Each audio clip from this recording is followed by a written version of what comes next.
Selamat pagi, salam sejahtera. Hari ini, Zahid Dedah, pemimpin BN, akan didakwa. Hari ini, Zahid Dedah, pemimpin BN, akan didakwa. Telah diulas oleh pemimpin PAS ini. Dan ulasannya memang luar biasa. UMNO masih tidak menjadikan kekalahan teruk pada pilihan raya ke-14 sebagai pengajaran untuk memperbaiki parti itu supaya lebih baik, kata seorang ulama PAS, Mokhtar Sneak. Menurut ahli jawatan kuasa Dewan Ulama PAS Pusat itu, Allah telah memberikan UMNO pelajaran dan peluang belajar. Namun parti itu tetap memilih kesombongan berbanding keinsafan. Nampaknya kekalahan teruk UMNO dalam PRU 14 yang lalu tidak memberi apa-apa pelajaran kepada UMNO, katanya dalam satu kenyataan. Mokhtar berkata demikian sebagai mengulas kenyataan Presiden UMNO Datuk Seri Ahmad Zahid Hamidi pada Perhimpunan Perwakilan MIC Isnin lalu. Dalam majlis itu, Zahid dilaporkan telah menamakan pemimpin-pemimpin UMNO dan Barisan Nasional BN yang berada dalam senarai menunggu untuk didakwa atas kesalahan yang telah dilakukan mereka. Pemimpin terbabit yang disebut Zahid termasuk Wee Ka Siong sendiri, serta Timbalan Presiden UMNO Datuk Seri Muhammad Hassan, Menteri Kanan Pertahanan Datuk Seri Hisamuddin Hussein, Presiden MIC Tan Sri S.A. Vines Gerswaran, Timbalan Presiden MIC Datuk Seri M. Saravanan. Susulan itu, Mufti Perlis Datuk Dr. Muhammad Asri Zainul Abidin ketika mengulasnya dalam Twitter pada Khamis juga berkata, terkesima mendengar bagaimana secara terang orang politik boleh mengaku tujuan untuk menang PRU adalah bagi mengelakkan kes rasuah mereka dibicarakan di mahkamah. Mengulas lanjut, Mokhtar berkata, bagi UMNO mereka bukan setakat mahu menang pada PRU 15, tetapi untuk menjadi parti dominan dalam kerajaan sekiranya BN menang. Bukan untuk menyelamatkan agama atau bangsa atau negara. Bahkan bukan untuk menyelamatkan UMNO. Jika anda mahu tahu jawapannya, dengarlah sedutan ucapan Zahid dalam perjumpaan bersama pimpinan BN. Zahid menyebut mengapa mereka perlu menang. Jika tujuan kemenangan itu adalah untuk menyelamatkan beberapa kerat pemimpin mereka dari berbagai pertuduhan di mahkamah, maka rakyat boleh nilai sendiri tahap pemikiran pemimpin UMNO. Biarkanlah UMNO dengan gelagat dan permainan politiknya. Kerana tiada siapa lagi boleh menasihati UMNO selain kekalahan. PAS wajib terus melangkah dengan hati-hati di samping pergantungan sepenuhnya kepada Rabbul Alamin, katanya. Menurut Mokhtar, sokongan beliau kepada UMNO di dalam mufakat nasional berubah setelah PAS kini membuat keputusan kekal bersama Perikatan Nasional. Setelah ada ketetapan dari pimpinan dan parti, maka saya dan semua ahli wajib taat dan walak kepada keputusan itu, katanya lagi. Hari ini dia dibelah habis-habisan oleh laporan ini. Kesian juga Tun Mahathir kerana di saat dia hampir-hampir menjengah waktu, dia sebagai negarawan yang ulung akhirnya mula dilupakan dan sudah tidak lagi berkuasa. Sehingga kan Tun Mahathir dianggap tidak lagi relevan. Tun Mahathir dianggap sudah tidak punya apa-apa lagi kuasa merit. Tun Mahathir tidak lagi relevan. Siapa yang bersamanya bererti menempah kekalahan. Entah untuk kali keberapa semalam Tun Mahathir sekali lagi menyeru agar parti-parti pembangkang bersatu dan melupakan permusuhan lama. Kata beliau, parti-parti pembangkang akan tewas jika mereka tidak bekerja sama. Kita berpendapat kalau parti-parti lawan ini berpecah, kita akan kalah.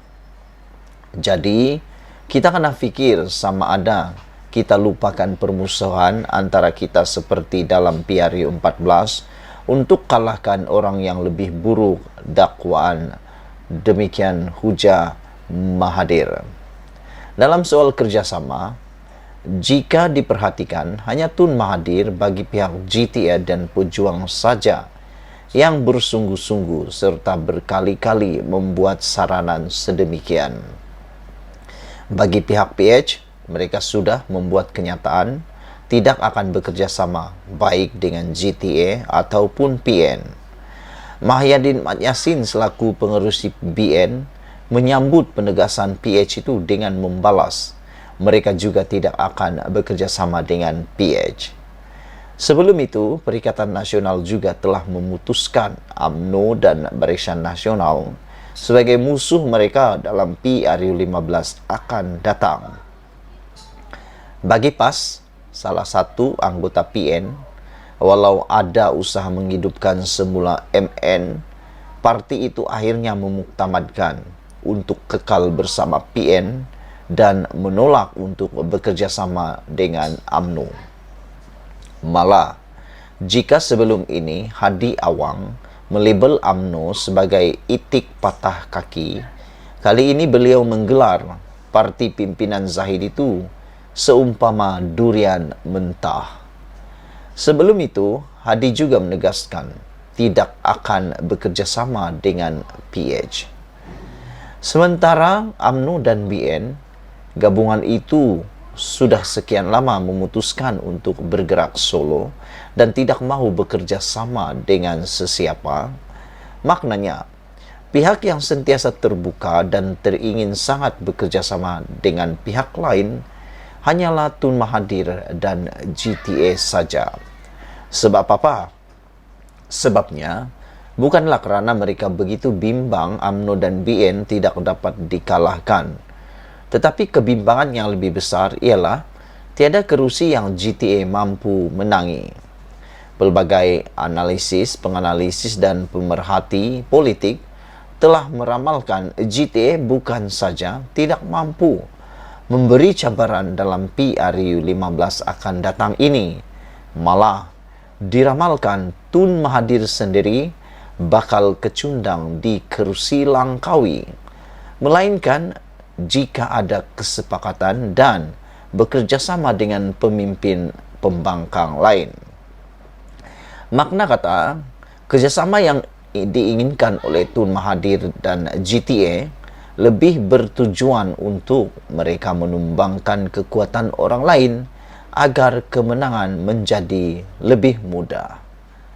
Begitupun, penyatuan pembangkang tidak menjamin mereka benar-benar mampu mengalahkan UMNO dan BN jika di dalamnya masih ada Tun Mahathir.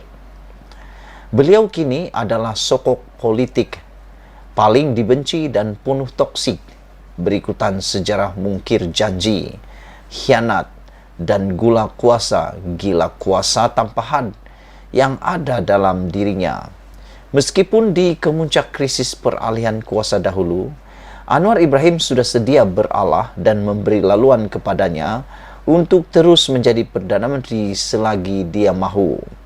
Tetapi rancangannya untuk menubuhkan kerajaan perpaduan dan melupakan terus janji peralihan kuasa tidak pernah padam sehingga akhirnya bertindak solo meletakkan jawatan dengan tujuan sebenar untuk berkuasa dengan lebih lama. Dengan itu, Tun Mahathir sebetulnya sudah tidak relevan lagi untuk apa juga percaturan politik kerana tiada siapa mahu dipatuk ular dengan sengaja sebanyak 2 kali. Dalam keadaan sekarang, keberadaan bekas Perdana Menteri itu jika bersama blok pembangkang lebih mungkin menyebabkan ramai pengundi tidak keluar mengundi kerana benci, malah akan mendorong penyokong pembangkang sendiri memboikot peti undi. Tiada siapa lagi mahu mempercayai dan menyokong beliau yang penuh toksid itu. Walaupun baru-baru ini Tun Mahathir berkata, beliau adalah seorang yang baik. Umpama dialog dalam filem Madu 3 karya P. Ramlee, baik ada makna tu. Dalam PRU15 akan datang ini, bersendirian sudah pasti akan membuat GTA serta Tun Mahathir kecundang. Dan kalau ada parti-parti pembangkang mahu bersama dengan beliau, mereka juga bakal kecundang sama. Cuma satu perkara, ketiadaan Tun Mahathir lagi di pentas politik selepas kekalahan dalam PRU15 nanti lebih mampu menyuburkan politik sihat di negara ini. Tiada lagi pengkhianatan, tiada lagi janji peralihan kuasa, dan beliau pun tak perlu lagi mungkir janji. Setidak-tidaknya, laluan beliau lebih aman menuju dunia yang satu lagi yang kian hampir detik mendekatinya. Sabudin Husin, 16 Oktober. Saudara-saudara, aku tertarik dengan tajuk ulasan daripada Sabudin kali ini. Tun Mahathir tidak lagi relevan. Siapa yang bersamanya bererti menempa kekalahan. Anda tahu berapa kali sudah Mahathir menyeru supaya pembangkang bergabung kerana menurutnya dengan penggabungan tersebut saja dapat mengalahkan UMNO Barisan Nasional. Walau bagaimanapun, seperti ulasan daripada Sabudin semalam juga mengatakan bahawa sebenarnya dengan perpisahan daripada mana-mana parti politik dalam gabungan, Pakatan Harapan tidak bergabung dengan sesiapa, maknanya lebih mudahlah Pakatan Harapan menang kerana tidak perlu memikirkan tentang pembahagian kerusi dan siapa menjadi Perdana Menteri. Satu-satunya yang akan jadi Perdana Menteri selepas PRU15 nanti jika PH menang ialah Anwar Ibrahim. Tinggalkan komen anda. Malaysia kita punya, kita jaga sama-sama, cintai Malaysiaku. Bye-bye.